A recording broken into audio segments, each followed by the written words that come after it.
오늘은 로마서 15장의 말씀을 중심으로 기도나 해라 그리고 기도나 해줘라 라는 제목의 말씀을 전하고자 합니다. 기도나 해라 그리고 기도나 해줘라.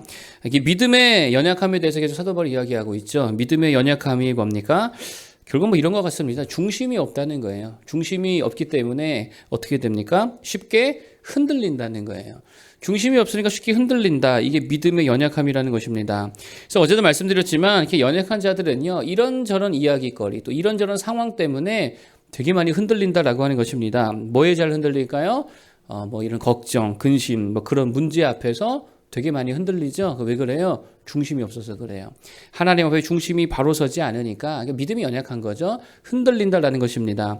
그리고 또 뭐가 있다가 없으면 엄청나게 흔들립니다. 뭐 건강이 있다 없으면 엄청나게 흔들리죠. 갑자기 뭐 암 진단 받았다, 막 흔들리고, 돈이 있다가 없다, 뭐 사업이 망했다, 직장을 잃었다, 백수됐다, 엄청나게 흔들린다라고 하는 것입니다. 또 그 반대도 마찬가지예요. 있다가 없을 때만 흔들리는 게 아니고 없다가 있을 때도 흔들려요. 갑자기 부자가 됐어요. 그럼 그전에는 막 열심히 기도도 잘하고 섬김도 잘하고 선교도 잘하다가 부자 되니까 이상하게 교만해지고 이상하게 교회도 안 나오고 막 거만해지고 바쁘다는 핑계로 아무것도 안 하더라는 것입니다.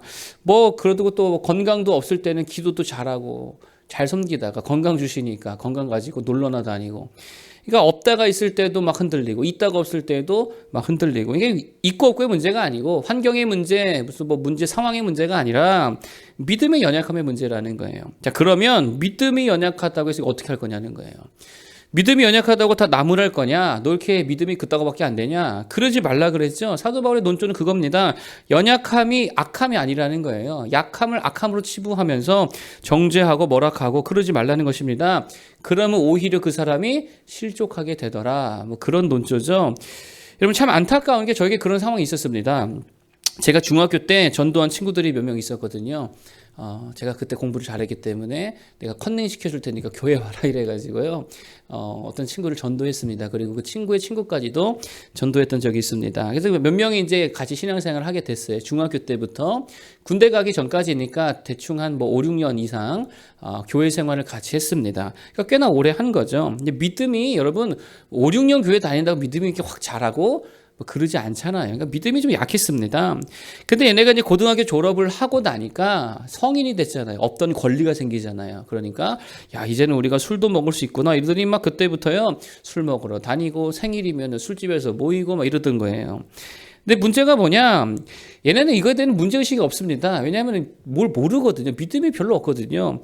근데 이를 못마땅하게 여겼던 교회 선배들이 이거 갖고 엄청나게 나무랬다는 거예요. 야, 니들이 교회 다니면서 왜 그따구로 행동하냐, 막 정죄하고 손가락질하고, 쟤네는 저래서 안 돼, 쟤네는 개념이 없어 이러면서 막 이상한 애들 취급하더라라는 것입니다. 이랬을 때에 얘네가요 엄청나게 상처받더라고요. 남자애들임에도 불구하고 상처받고, 야, 교회가 왜 이런 식으로밖에 우리들에게 못 대해주냐 이러면서 교회를 싹 다 나가버렸습니다. 그리고 지금까지도 교회 갈 생각을 안 해요. 여러분 잘 보세요. 연약하니까요 흔들리더라는 거예요. 이제 성인 됐다, 어른 됐다, 없던 권리 생기니까 흔들리잖아요. 근데 그랬다고 해서 그걸로 막 정죄하고 비난할 때 어떻게 되더라? 완전히 실족해버리더라는 거예요. 여러분 그래서 오늘 1절에도, 어제도 마찬가지지만 오늘도 1절에 뭐라고 말하느냐, 15장 1절 한번 읽어볼까요? 시작. 믿음이 강한 우리는 마땅히 믿음이 약한 자의 약점을 담당하고 자기를 기쁘게 하지 아니할 것이라. 아멘. 자기를 기쁘게 하지 아니한다는 게 무슨 말입니까? 자기를 기쁘게 하려고 남 비난하는 거죠. 정죄하는 거잖아요. 나는 옳고 너는 잘못돼서, 나는 믿음 좋고 너는 믿음이 약해, 이런 짓 하지 말고 도리어 뭐 하라고요? 약점을 담당해 주라는 거예요. 담당한다는 게 무슨 말입니까? 원어 찾아봤더니 들어 올리다, lift up이라는 뜻이더라는 거예요. 그러니까 이게 무슨 말입니까? 이게 붙들어 주라는 거죠. 붙들어 주라. 붙들어 준다는 게 무슨 말입니까? 다른 거 아닙니다. 이런 거 같아요. 그냥 옆에서 손잡고 기둥같이 서 있기만 해도 된다는 거예요. 뭐 이렇게 해라 저렇게 해라 말할 것도 별로 없습니다. 그냥 옆에서요 믿음의 견고한 모습으로 내가 이렇게 서 있어 주잖아요. 그렇게 다 보인다고요. 본이 된다고요. 말 안 해도요. 그냥 행동을 보고요. 그 사람의 믿음 생활을 보기만 해도 아, 기둥같이 서 있구나. 이것만으로도 붙들어 줄 수 있는 모습이 된다는 거예요. 되게 중요합니다. 여러분 그래서 믿음이 연약한 자를 대할 때에 가장 중요한 게 뭐냐? 인내라는 거예요. 그렇게 기둥같이 있는 모습으로 인내해 주는 거 다 알거든요. 이게 4절입니다. 한번 읽어보겠습니다. 4절 시작. 무엇이든지 전에 기록된 바는 우리의 교훈을 위하여 기록된 것이니 우리로 하여금 인내로 또는 성경의 위로로 소망을 가지게 함이니라. 아멘. 믿음이 강한 자들의 강점이 뭡니까? 성경 많이 안다는 거 아니에요? 성경 많이 본다는 거 아니에요? 근데 그 성경이 우리의 무엇을 위해 기록됐다고요? 우리의 교훈을 위로 기록된 건데 그 교훈이 결국 뭘로 이어지느냐? 인내함으로 이어진다는 거예요. 그러니까 우리로 하여금 무엇으로 소망을 가지게 하려 합니다? 인내로 소망을 가지게 하려 합니다. 여기서 말하는 인내가 뭡니까? 맥락적으로 이해를 하면 다른 거 아니죠? 약한 자들을 향한 인내함이라는 거예요. 그걸로 교회 세울 수 있다는 것입니다. 그럴 때 교회 안에 소망이 있고 그럴 때 가정에 소망이 있고 관계에도 인내할 때에 그 관계에 대한 소망이 있게 되더라는 거예요. 여러분 약한 자를 대하여 인내해 주시기 바랍니다. 가정에 약한 자들 많잖아요. 믿음 없는 자들 또 막 이렇게 좀 뭐 분노를 좀 잘하거나 이렇게 해서 성격이 좀 거지 같은 사람들 있잖아요. 저같이 그 사람들 향해서 인내해 주는 거예요. 그게 능력이라는 거예요. 그 사람 마스크 썼지 웃는 거 다 보이거든요.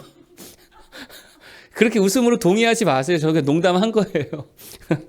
자 결국 하나님이 보시기에 여러분 우리들이 다 어떤 사람들입니까? 다 약자들이잖아요. 사실 하나님 보시기 우리도 약자 아닙니까? 하나님이 우리를 향해서 대해주신 하나님의 태도가 뭡니까? 인내하심이잖아요. 오래 참으심이잖아요. 여러분 하나님께서 아브라함을요 75세 때 부르십니다. 약속해 주십니다. 그리고 너에게 자녀가 있을 거다. 아들이 있을 거다. 근데 가만 보면 이때에 이 약속을 받았을 때 아브라함의 믿음이 좋습니까? 아니에요. 믿음이 진짜 약해요. 하나도 좋지 않습니다. 한 10년쯤 기다린 것 같아요. 아브라함이. 그래도 자녀가 생기지 않으니까 아들이 생기지 않으니까 아브라함이 어떻게 합니까? 야, 내가 한번 내 능력으로 한번 아들을 만들어 보자. 하나님께서 이렇게 주시려고 하나 하고 사라가 아니라 하갈을 통해서 아들을 낳았죠. 자기 방법대로, 자기 경험대로, 자기 생각대로. 그러니까 엄청나게 흔들렸다는 거예요. 믿음이 약했다는 거죠. 이때에도 하나님이 그를 책망하시지 않습니다. 오히려 이스마엘을 향해서 내가 이스마엘도 복을 주겠다라고 말씀할 정도로 하나님이 인내해 주십니다. 그리고 또 한 10년 정도 지났죠. 그때에 이제 99세가 되었습니다. 그때에 아브라함에게 다시 나타나셔서 이제 내년에 아들이 있을 거다. 그랬더니 이때에도 아브라함 믿음이 좋아요? 아니요, 이거 믿지 못하고요. 나는 이미 남자로서의 능력이 상실됐습니다. 살아도 끝났습니다. 막 비웃고 막 그랬다고요. 그럼에도 불구하고 이때에도 인내해 주시죠. 언제까지 하나님이 아브라함 인내해 주십니까? 아브라함이 아들 이삭을 번제로 바치는 그 정말로 하나님 앞에 온전한 믿음으로 세워질 그날까지. 대충 제가 계산해 보니까 뭐 적게 잡아도 40년 정도 되더라고요. 그러니까 하나님이 아브라함을 몇 년 기다리셨다고요? 인내해 주셨다고요? 최소 40년 동안 인내하고 기다려 주셨다는 거예요. 여러분 또 출애굽기 한번 생각해 보세요. 여러분 애굽에 간 지 몇 년 만에 출애굽하죠? 성경 퀴즈도 아니지만 430년이에요. 대충 뭐 400년이라고 합시다. 근데 여러분 그런 생각 안 합니까? 이 400년의 기간이 누구의 인내 기간이에요? 이스라엘이 인내한 기간이라고 생각하십니까? 아니에요. 하나님의 인내하시는 기간입니다. 400년 동안 이들이 하나님을 찾지 않습니다. 그러다 막판에 가가지고 너무 힘드니까 그때 가서 누구를 찾아요?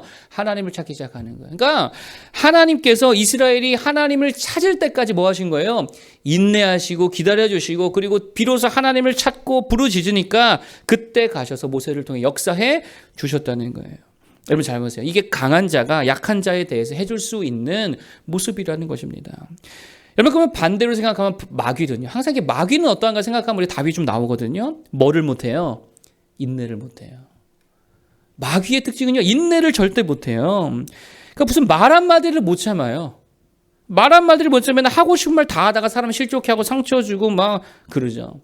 뭐 요즘에 뭐 사이코패스, 소시오패스 이런 얘기 많이 하는데 소시오패스들 되게 많아졌다 그러죠. 소시오패스가 뭡니까? 쉽게 설명해 드릴게요. 이런 거예요. 소시오패스는 뭐냐? 하고 싶은 걸 못 참아요. 이 소시오패스들이 요즘 되게 많죠. 자기가 하고 싶은 거를 도저히 못 참아요. 인내가 없어요.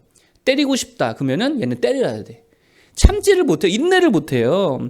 그게 아이건 어른이건 뭐 여자건 이거 도덕적인 그런 개념 자체가 없습니다. 그래서 하고 싶은 건 해야 돼. 때리고 싶으면 때려야 돼. 부수고 싶으면 다 부셔야 돼요.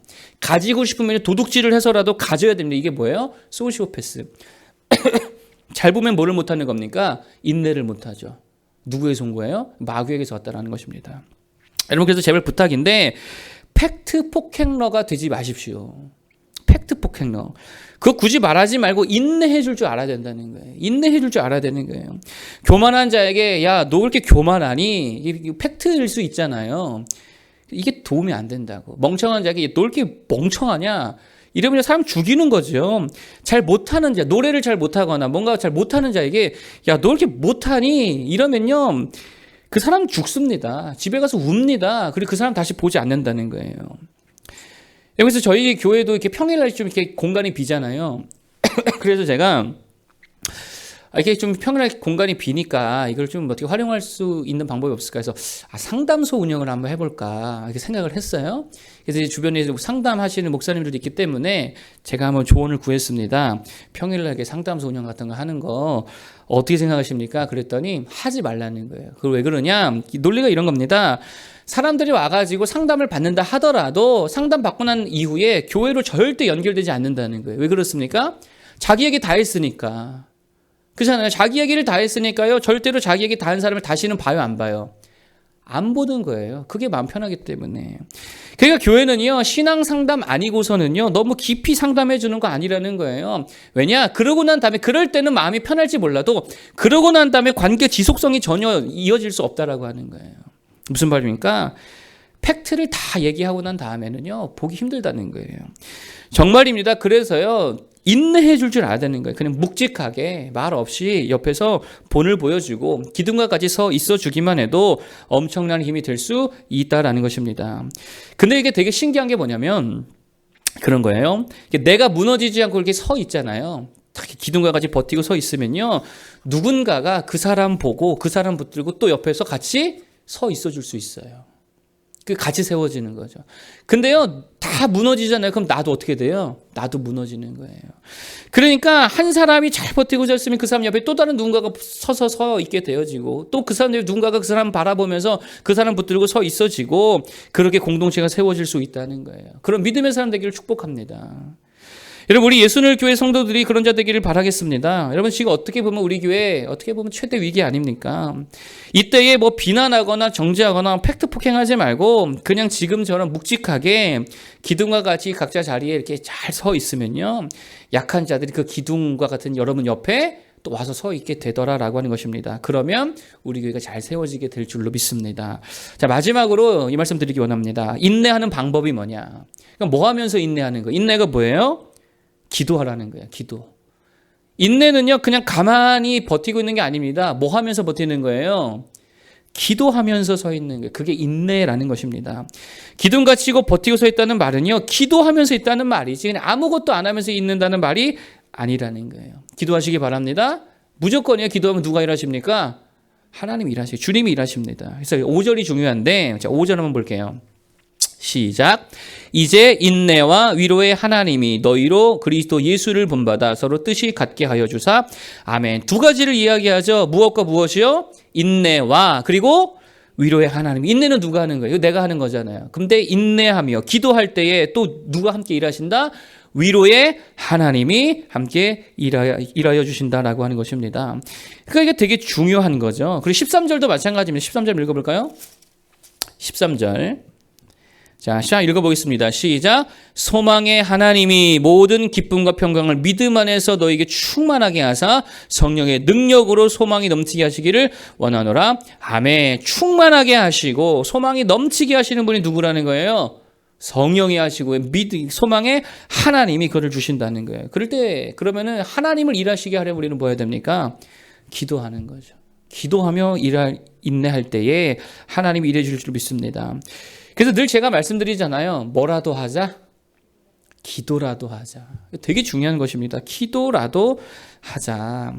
여러분, 기도라도 할 수 있는 모두가 되기를 바라겠습니다. 마음이 너무 아프고 쓰리고 막 가슴이 막 진짜 찢어질 것 같다. 그때 뭐라도 하자고요? 아파만 하지 말고 기도라도 하라는 거예요. 힘들 때 뭐라도 하자. 기도라도 하자. 할 일이 없고 만날 사람도 없고 그럴 때 뭐라도 하자. 기도라도 하자. 어차피 통제가 불가능한 상황, 내가 뭔가 할 수 없을 때 그럴 때 뭐라도 하는 거예요. 기도라도 하자. 그럼 하나님은 통제할 수 있잖아요. 하나님 능력이 하나님이잖아요. 주님이 일하실 줄 믿습니다. 이게 성도의 삶이고 이게 믿음이 강한 자의 삶의 모습이라는 거예요. 그리고 자꾸 연약한 자에게 가서 뭐라도 해주자. 기도라도 해주라는 거예요. 뭐 우리가 해줄 게 뭐 있어요? 돈 줄 거예요? 아니면 뭘 해줄 건데 기도라도 해주는 게 가장 강력한 도움이라는 거예요. 여러분, 제가 제 인생을 이렇게 돌아볼 때에 자, 영적으로 저에게 이렇게 임팩트 있게 영향을 준 사람들 몇 분들이 이렇게 생각나는 사람들이 있습니다. 여러분, 그런 이상하게 그들의 특징이 있는데 그들이 뭐냐? 다 와서 저를 붙들고 기도해 준 사람들이에요. 이 사람들은요, 제가 친하지 않았어도 뭔가 교제가 없었어도 다 기억납니다. 한번 IVF 어떤 간사님이신데 저는 IVF 들어간 적도 없고 거기서 뭐 성경 공부한 적도 없고 뭐 가입한 적도 없습니다. 근데 그분이 누군가의 부탁을 받고 저를 위해서 기도해 주시겠다 저를 찾아오신 거예요. 그래서 같이 밥을 먹은 다음에 제 손을 붙들고 기도해 주셨고 그게 답니다. 그분과의 교제가 더 이상의 다른 어떤 관계가 없었을 뿐입니다. 그럼에도 불구하고 그 사람이 되게 생각나요. 왠지 아십니까? 손잡고 기도해 줬기 때문이에요. 그뿐이 아니라 저를 위해서 기도해 주신 여러 사람들, 그분들은 다 기억납니다. 제가 어릴 때부터 전도사님들 되게 많이 바뀌었거든요. 근데 전도사님들 기억이 안 나요. 부목사님들 기억 하나도 안 납니다. 근데 누가 기억나냐? 내가 아플 때 와서 기도해 주신 그 목사님, 내가 정말 믿음 없어 힘들 때에 막 나무란 것이 아니라 날 불쌍히 여겨주면서 안수해 주신 그 목사님, 그 전도사님, 그분들이 이상하게 다 생각난다는 거예요. 그게 정말입니다. 여러분, 이거는요, 사람이 좀 그런 거예요. 그래서 보이지 않는 데서만 기도하면은요, 이거는 그냥 50점짜리 기도. 가서 손 붙들고 잠깐이라도 기도해 주라는 거예요. 기도라도 해 주라는 거예요.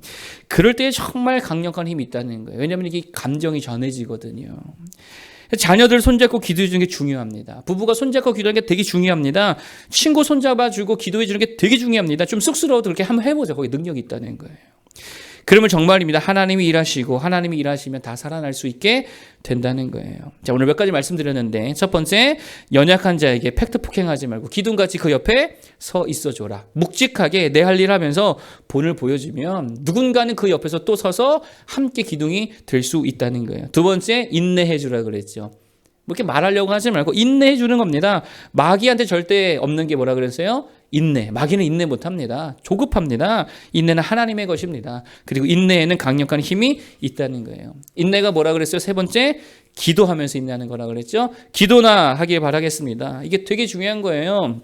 힘들 때, 괴로울 때, 일 없을 때, 할 거 없을 때 무조건이죠. 기도라도 하라라고 하는 것입니다. 그리고 기도라도 해줄 수 있는 모두가 되기를 바랍니다. 약한 자 손 붙들고 가서 정말 간절한 마음으로 기도해주면 감동이 있거든요. 하나님 일하시거든요. 살아나게 될 줄 믿습니다. 기도할 수 있는, 기도라도 할 수 있는 우리 모두 되기를 축복합니다. 기도하겠습니다.